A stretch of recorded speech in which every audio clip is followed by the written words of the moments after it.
Happy Father's Day, everybody. Finally got time to make a little video as requested by some of the people in the Parker Fly Lovers forum to understand my crazy guitar rig, which features a Parker Fly that has no electronics in it.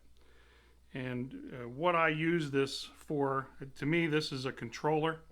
The great sounds that are in the Parker, the mags and the piezos are wonderful, but the system that I use is all based on modeling systems using the Roland GR-55 as well as synthesizers. So I have a much broader palette of sounds that I'm able to produce. I love the way the Parker guitars play.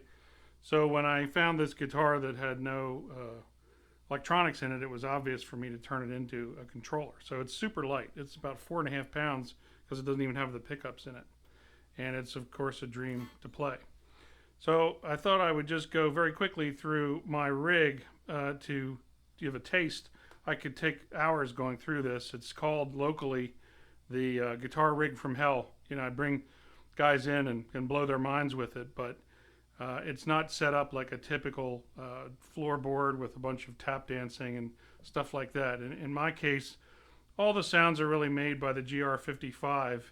As I say, this is a controller. So the GR-55 has some wonderful modeling stuff in it. It'll model different guitar bodies, pickups, string gauges, string lengths, amps, microphones, rooms, reverbs.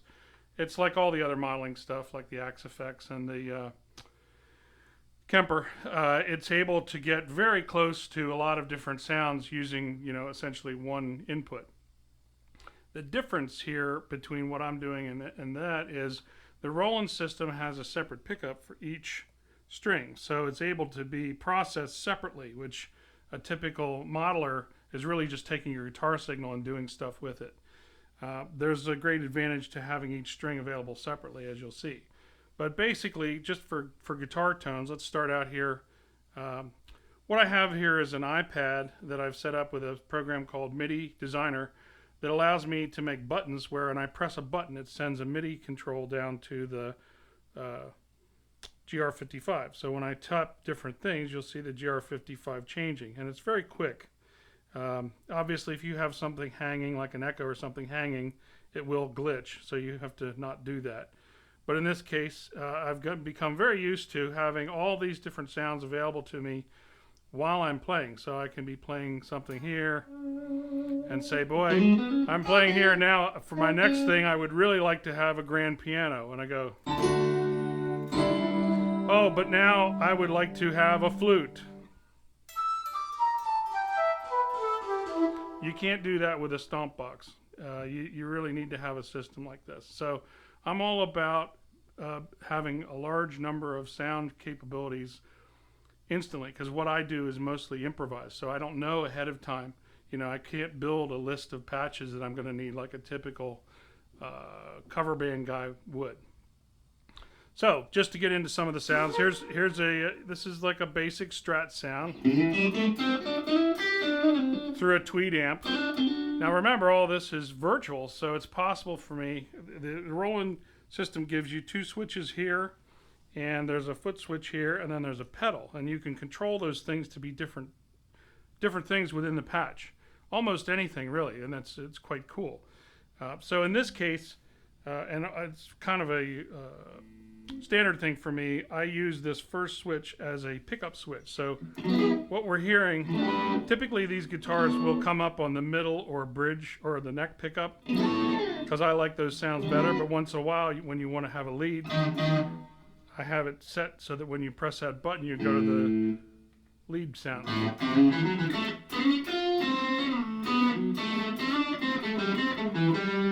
And then I have some other things like a little bit more distortion. And of course you're going to need a wah. Now a different patch might use that for something different. So this is the next one to it. This is a Telecaster. It's got a little slapback on it. It's really designed for like a country sound. Okay, if I go to the bridge pickup, you get the real twangy thing. And then I have set up a like a Leslie sound that you can turn on and off. So with each different patch, I have the ability to make these interactive things be whatever I want. So here's another one. This is like a distorted Vox, maybe like a Brian May.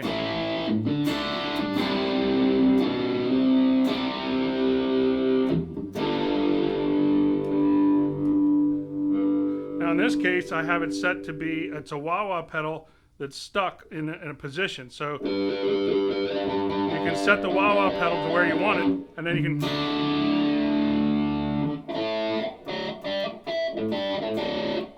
almost like the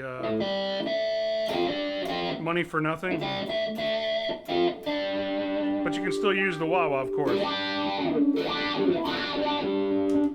So that's just one example. Here's a P90 guitar that's my rendition of the Rhett Scholl. He uses a lot of reverb, which I do too. I like it. So you can hear, now I switch to a different pickup.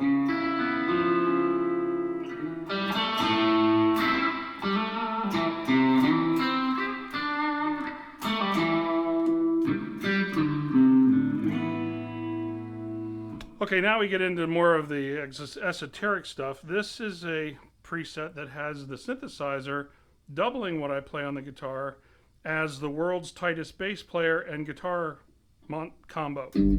And this is great for funk because it's like you can make these really tight moves.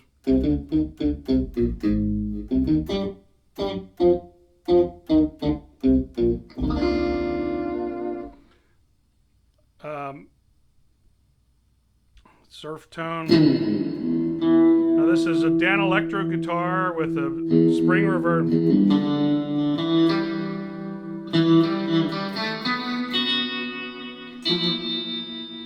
It's got the requisite tremolo. Yep, I don't have anything programmed there. So you can also, because you have the separate pickups, you can do retuning of things. So for example, without touching the tuning on the guitar, I can go from a regular tuning to a minor 11th tuning. Now I wouldn't try to play a lead with this because, I mean, it's interesting enough, but this is how Joni Mitchell and the Crosby, Stills and Nash and all those guys got their sounds, is from these incredibly wild tunings. Here's a tuning that I like from Frank Gambale, who is a fusion player. He's actually inverted the regular guitar tuning. So it's like a guitar, all your chords work, but the middle strings are the low one. So you play chords that you're familiar with, like here's just a regular old D chord. It sounds interesting.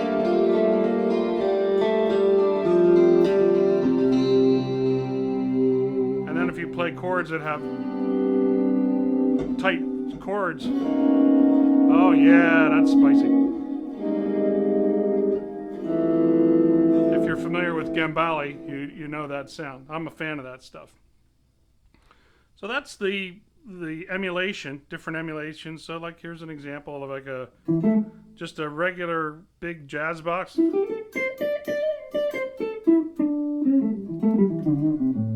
Oh, but now I want to have a fuzz face from the 60s.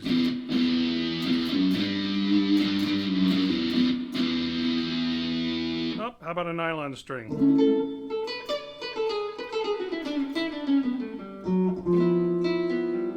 So you can see that this would not be easy to do with tap dancing on the foot.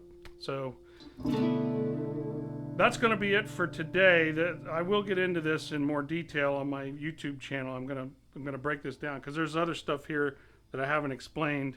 But basically, with this system that I'm using the Parker as the controller, I can do all sorts of things with guitar that the average guy would not expect. I didn't even show the synthesizer.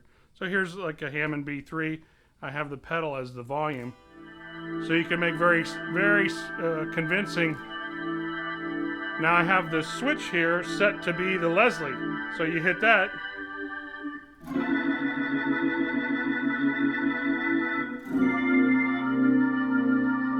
These are the things that make emulated sound really sound real when you get it in with a band.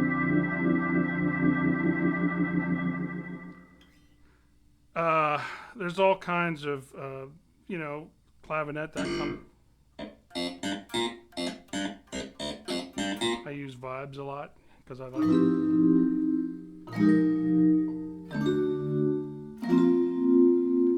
But the beauty of it is I can jump back and forth between the loudest, most disgusting sound and then my